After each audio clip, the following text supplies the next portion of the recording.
Hi friends, ఎలా ఉన్నారు అందరూ? మీరందరూ బాగుండాలని కోరుకుంటున్నాను ఫ్రెండ్స్ ఈ ఛానల్ని సబ్స్క్రైబ్ చేసుకోండి. మేము మరిన్ని వీడియోలు చేయడానికి మీరు మాకు అవకాశం కల్పిస్తారని కోరుకుంటున్నాం ఫ్రెండ్స్. ఈరోజు మనం కొన్ని ముఖ్యమైన విషయాలను చూద్దాం. ఇంటర్నేషనల్ జర్నల్ ఆఫ్ ఒబేసిటీలో ప్రచురితమైన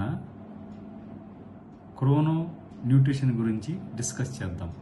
ఈ క్రోనో న్యూట్రిషన్ అంటే ఏంటంటే, ఎప్పుడైతే మనము టైంకి అంటే పొద్దున్నే 8 గంటల నుంచి నైట్ 8 గంటలలోపు టైంకి మనం అల్పాహారం కానీ, మధ్యాహ్న భోజనం కానీ, రాత్రి చేసే భోజనం కానీ టైంకి తీసుకోవడం వల్ల మనకు ఎటువంటి వ్యాధులు రాకుండా మన శరీరానికి మేలు జరుగుతుందని ఓ అధ్యయనంలో తెలిసిందనమాట.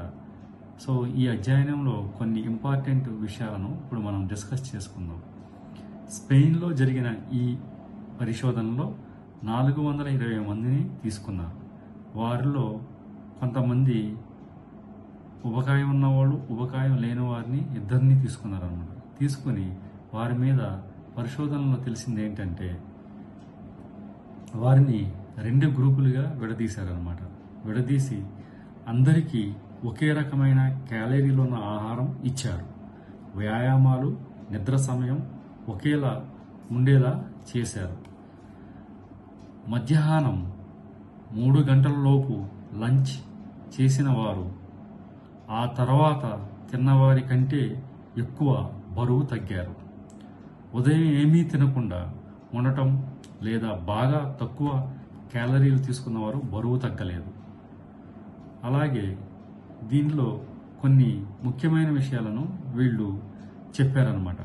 అవేంటంటే, మన శరీరంలో అంతర్గత గడియారాలు రక్తంలో చక్కెర స్థాయిలు, హార్మోన్ల సమతుల్యతను, రోగ నిరోధక వ్యవస్థలను నియంత్రిస్తాయి. రాత్రి ఆలస్యంగా భోజనం చేయటం, ఉదయం ఏమీ తినకుండా ఉండటం, రోజంతా అడపాదడపా తినడం వంటివి మన ఆరోగ్యంపై తీవ్ర ప్రభావం చూపుతాయి. అందుకే పొద్దున్నే బట్టి తిండి తీరును మార్చుకోవాలని క్రోనో న్యూట్రిషన్ విధానం స్పష్టం చేస్తుందన్నమాట. మన జీవక్రియ రోజంతా ఒకే విధంగా ఉండదు. సూర్యోదయం, సూర్యాస్తమయాలకు అనుగుణంగా మన శరీరం స్పందిస్తూ ఉంటుంది. ఉదయం లేచిన తరువాత జీవక్రియలు మెరుగ్గా ఉంటాయి. ఇన్సులిన్ సెన్సిటివిటీ గరిష్ట స్థాయిలో ఉంటుంది. ఆ సమయంలో ఎక్కువ క్యాలరీలు తీసుకున్న రక్తంలో చక్కెర స్థాయిలు నియంత్రణలో ఉంటాయి. సూర్యాస్తమయానికి దగ్గర పడుతున్న కొద్దీ జీవక్రియలు మందగిస్తాయి. రాత్రిపూట ఇన్సులిన్ పనితీరు బాగా తగ్గిపోతుంది.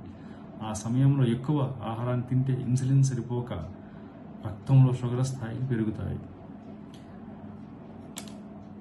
ఒక్క ఇన్సులినే కాదు, మన శరీరంలో ప్రధాన హార్మోన్లన్నీ శరీర గడియారం లయకు అనుగుణంగా పనిచేస్తాయి.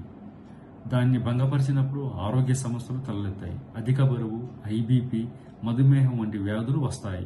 కాబట్టి వీటిని మనం దరిచేయకుండా ఉండాలంటే నిపుణులు కొన్ని ముఖ్యమైన సలహాలను ఇస్తున్నారు. అవేంటో చూద్దాం. రోజువారీ ఆహార సమయాలను స్థిరంగా ఉండాలి. ఉదయం నిద్రలేచిన తొలి గంటన్నర లోపే ఏదైనా తినాలి. మధ్యాహ్న భోజనంలో సమతుల్యత ఉండాలి. అన్నంతో పాటు గింజ ధాన్యాలు, పప్పు దినుసులు, కూరగాయలు, పండ్లు ఉండాలి. ప్రోటీన్ ఆహారం ఖచ్చితంగా తినాలి. ఫ్యాట్, షుగర్, ఉప్పు తక్కువగా వాడాలి. సాయంత్రం పండ్లు ముక్కలు, మొలకెత్తిన గింజలు, ఓట్స్, రాగి జావా, 10 నుంచి 12కి మించుకున్న నట్స్ వంటి స్నాక్స్ ఏదైనా తీసుకోవాలి. రాత్రి ఆహారాన్ని సాధ్యమైనంత పరిమితంగా త్వరగా ముగించాలి. మధ్యాహ్నం 2 కప్పులు అన్నం తింటే రాత్రిపూట 1 కప్పు అన్నమే తినాలి. తద్వారా నిద్ర జీవక్రియకు భంగం కలగదు. నిద్రపోవడానికి కనీసం 2 గంటల ముందు ఏమీ తినొద్దు. సో ఫ్రెండ్స్, ఇవన్నీ మనం పాటించి ఈ క్రోనో న్యూట్రిషన్ ద్వారా మనం మంచి ఆరోగ్యాన్ని, శరీరం యొక్క మంచి స్థితిని పొందాలని నేను కోరుకుంటున్నాను ఫ్రెండ్స్. ఈ ఛానల్ని సబ్స్క్రైబ్ చేసుకోండి. మా కంటెంట్ నచ్చినట్టయితే షేర్ చేయండి, లైక్ చేయండి. ధన్యవాదాలు friends. Thank you very much.